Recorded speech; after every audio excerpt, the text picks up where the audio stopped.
Hey, what's up, everyone? It's Casual Brews here with my Week 6 NFL recap. It's a little late. It's a Thursday morning. I'm recording this. Had a bit of a busy week, some stuff to do, so I didn't get to record these videos as early as I would have liked. But I'm doing my Week 6 recap. Going to post that as soon as I can, and then I'm going to have the Week 7 preview shortly thereafter. I'll kind of try to rifle through these ones fairly quickly, considering it's basically it's almost the next week anyway, so not as relevant now. But betting wise, I was a total of 13, 14, and 1. So I mean, it looked a lot worse than that in the morning. I think I got absolutely killed in the mornings, like the first slate of games. I got kind of saved by the afternoon slate and the primetime games. I went 3 and 1 between the Sunday night and Monday night games, spreads in total. And I hit a couple doubles, I think, on the afternoon slate. But yeah, not a great week, but it certainly ended up better than I was looking. First thing, every game I looked at in the morning, the first slate of games, I was getting not even close. So yeah, we'll rifle through it pretty quick here. Obviously, the Thursday night game was Tampa-Philly. Tampa won 28-22. Kind of closer game than I expected. Philly, of course, I think Philly went for 2 to cover late. It's kind of screwed me, but got the under there as well. That still hit, so split that game. The London game, Jacksonville 23, Miami 20. I was double wrong on this one. 2 bad teams, not much you can really take away from this game. Jacksonville, you kind of figured the players would kind of play for pride. You know, everyone, they're hearing about how they tied, I think, the longest losing streak at 20 games. Certainly didn't want to set that record by themselves. Played a hard-fought game. In hindsight, I kind of went back and forth in that game, honestly, a bit. I just thought Miami wasn't as bad as they'd been looking, and they would squeeze this one out. But pride factor, in hindsight, I should have picked Jacksonville. I also lost the over in that one, so double negative there. Cincinnati 34, Detroit 11. This was a tough pick initially. I thought Detroit, because they'd been keeping it close. But when I saw the line was only 3, whereas I thought maybe before this game would be like 6 or 7 maybe, because Cincinnati is pretty good. I had to jump on 3 points, and they obviously killed them. I just missed the over in this one. Detroit just couldn't score. They kicked a field goal down like 20-something points. I think it was the fourth quarter. They kicked a pathetic field goal down like 20-something points. Like, come on, man. Like, what's the point? Yeah, next one, Green Bay 24, Chicago 14.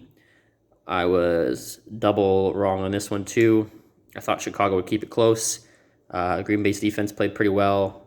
And they sustained some long drives offensively.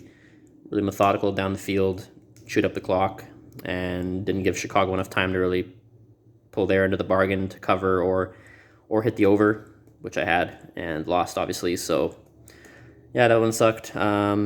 Indianapolis 31, Houston 3. Game went exactly like I expected. Colts coming off a really tough loss. They weren't as bad as their record showed. I thought they would have a really bounce back performance against a really bad Houston team, and they did. I also had the under 43 in this game. Just I didn't think Houston would score. The Colts defense is pretty good. They just were out of gas against the Ravens. Next, we had Kansas City 31, Washington 13. Another double winner here. I had Kansas City to cover. They did easily. Although this game looked shaky early on. Like, I think Washington actually led at halftime. 13-10, I want to say. But Kansas City, like I thought, kind of got rolling offensively, got into a rhythm, and then Washington just kind of fell apart. And the under 55.5 hit. I just figured one of these two teams had to start playing some defense, and thankfully Kansas City did. I still don't believe in their defense. I think they might kind of figure things out late in the season, kind of like the Seahawks defense did last year. But yeah, one of those defenses had to come to play, I figured, and Kansas City's did. So won the under there as well. Next off was by far my worst loss of the day. Baltimore beat the Chargers 34-6. I had Chargers winning outright as 3-point underdogs, and I had the over 52. I just thought it would be another real close game, shootout, maybe overtime, field goal, or something like that. Chargers would pull through a high-scoring game, close game. Baltimore killed them. They just got off to a hot start, and then once Baltimore gets the lead, they're dangerous. Even though they have all those injuries to their running backs, they can hold a lead unlike anyone with their running game and keeping, making smart plays and their defense being like solid, not great, but pretty solid.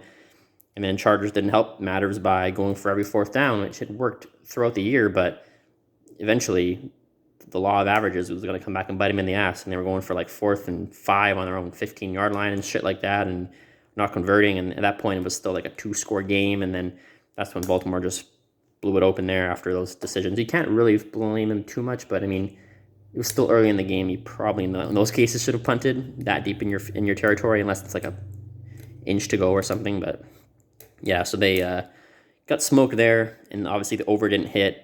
Baltimore pulled their end of the bargain, but Chargers just couldn't score, in large part because they were not converting fourth downs like they were all year. So lost that one both. Next was the Rams won 38-11 at the New York Giants. Another game that kind of went as I figured it would. Giants just decimated by injuries. Rams are really good, save for that one game against Arizona.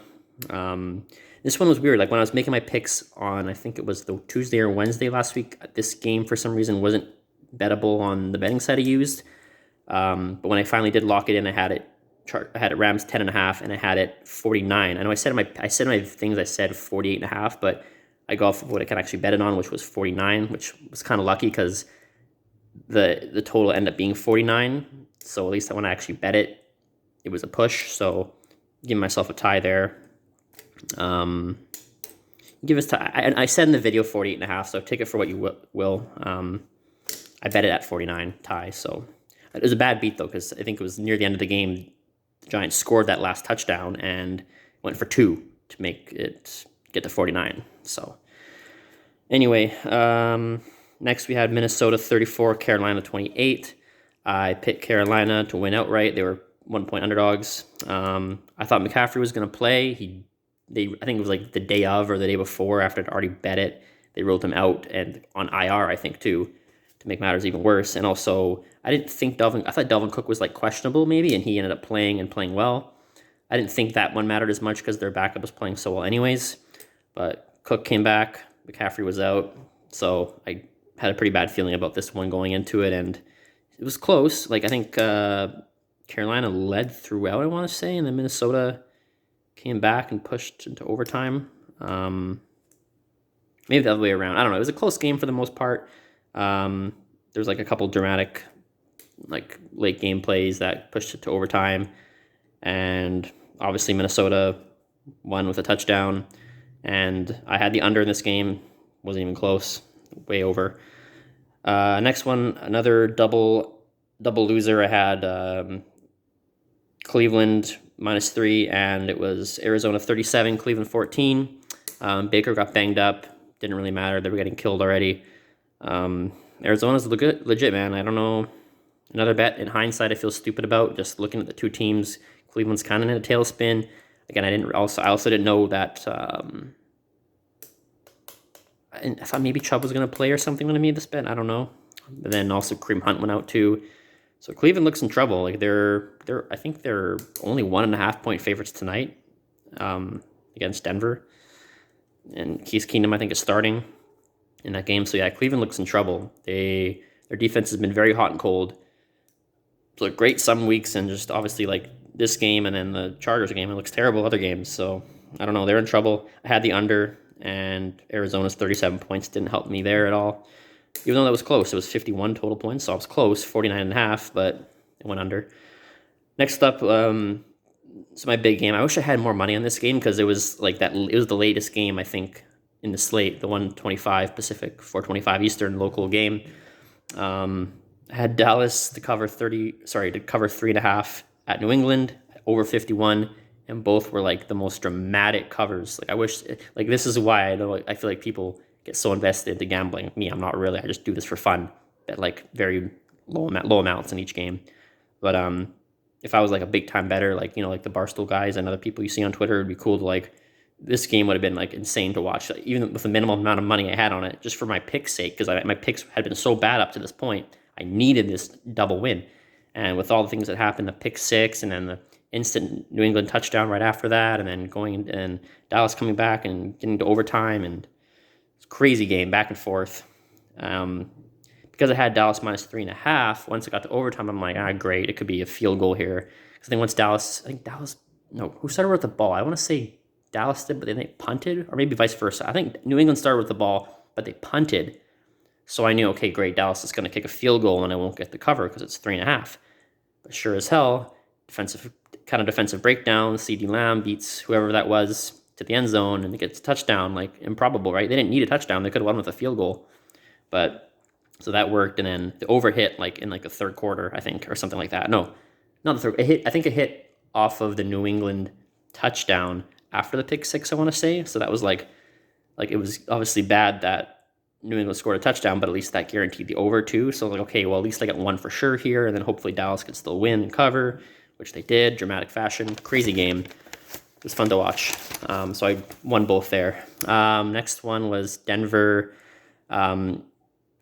Raiders won at Denver 34-24. I had the over at least there. It was only 44, so that hit easily. But I was kind of surprised. Denver, again, just falling apart. They need to win tonight, absolutely. But the Raiders came out inspired. I thought with the Gruden fiasco, they might be a little bit. But sometimes, when you got an interim coach who's been around a long time, the players want to play hard for him. It's not to say they didn't. They loved Gruden. It sounded like I'm sure all this stuff, especially to Derek Carr, came as a huge surprise. They were obviously very sad to see Gruden go, but they also seemed like they wanted to play really hard for this Bisaccia guy, whatever his name is. Guy been in the league a long time, special teams guy. They played hard for him, and yeah, they were up really early. This game I don't think was as close even as the final score, so I lost that one bad. I had Denver minus 3.5. Not much else you can say there. Raiders off a good start to the season, kind of a couple bad losses after that. They could be right back in the thick of it. That division's still wide open, especially with the Chargers losing. Chiefs now got to win. It's gonna be a dogfight maybe, between even all these teams. Even if Denver can figure out how to get back on track, there are 4 solid teams in that division.